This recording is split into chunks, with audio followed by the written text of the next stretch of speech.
26 సంవత్సరాల నుండి స్వామి తాలూకు నాకు పరిచయం ఉంది.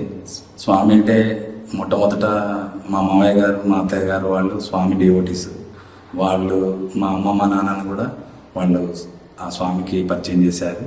మా పాప 1998 డిసెంబర్ 31న పుట్టింది.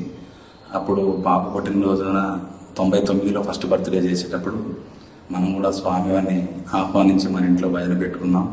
అంతకుముందు మామూలుగా మేము స్వామి అంటే తెలియదు. కాకపోతే ఏంటంటే షిరిడి సాయి గుడికి వెళ్ళటము, షిరిడి సాయి దగ్గర ప్రతి గురువారం అష్టోత్తరంలో పాల్గొనటం, అక్కడ అభిషేకంలో పాల్గొనటం, స్వామివారి అలంకరణలో సేవలు చేసుకుంటూ ఇక మిగతా కార్యక్రమాల్లో పోయేది. తర్వాత ఇక ఇక్కడ మందిరానికి కూడా రావడం అలవాటు పడి మా పాప ఫస్ట్ బర్త్డే నుండి మేము మా ఇంట్లో భజన పెట్టుకోమని చెప్తే మా మామయ్య గారు వాళ్ళు, మా అన్నయ్య గారు వాళ్ళు, మా నాన్నగారు, మా అమ్మగారు అందరు కూడా వాళ్ళు చెప్తే సరే పెట్టుకున్నాం.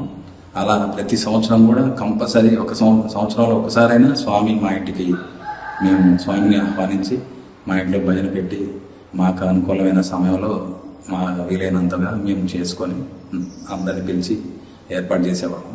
స్వామి అంటే ఫస్ట్లో మనం వస్తున్నాం భజనకి, మందిరానికి గురువారం ఆదివారం వేరే దూరంలో ఉన్నా కానీ వచ్చిపోయేది.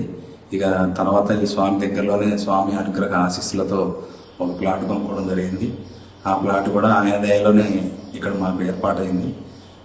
ఆయన దగ్గరలో ఉండాలని మేము కోరుకున్నాం. ఆయన కూడా వీళ్ళని మన దగ్గరలో చేసుకొని తగిన సేవ చేయించుకోవాలి అనే ఆలోచనతో ఇచ్చారు. గత 10-15 ఏళ్ల నుండి ఈ చిన్న నగర సంకీర్తనకి వెళ్ళడం కానీ, సాయంత్రం కాలం భజనలకు వెళ్ళటం, ఈ కోవిడ్ సమయంలో ఎక్కువ నేను కేటాయించాను.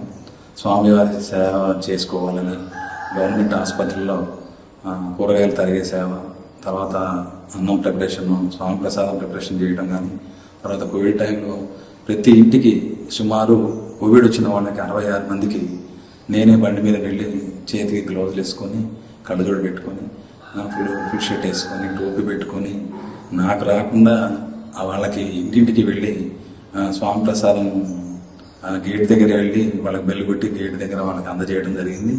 అదే ప్రకారం అక్కడ కుక్ మాస్టర్ను వాళ్ళ అసిస్టెంట్ రాని పక్షంలో నేను మా తోటి సాయి సేవకులు అందరం వెళ్ళి అక్కడ అన్నం ప్రసాదం ప్రిపేర్ చేసి ప్యాకెట్స్ తయారు చేసి అవకాశం ఉన్నంత వరకు అక్కడ ప్రిపరేషన్ చేసి వాళ్ళు ఇచ్చేది. మజ్జిగ పంపిణీ చేసేది.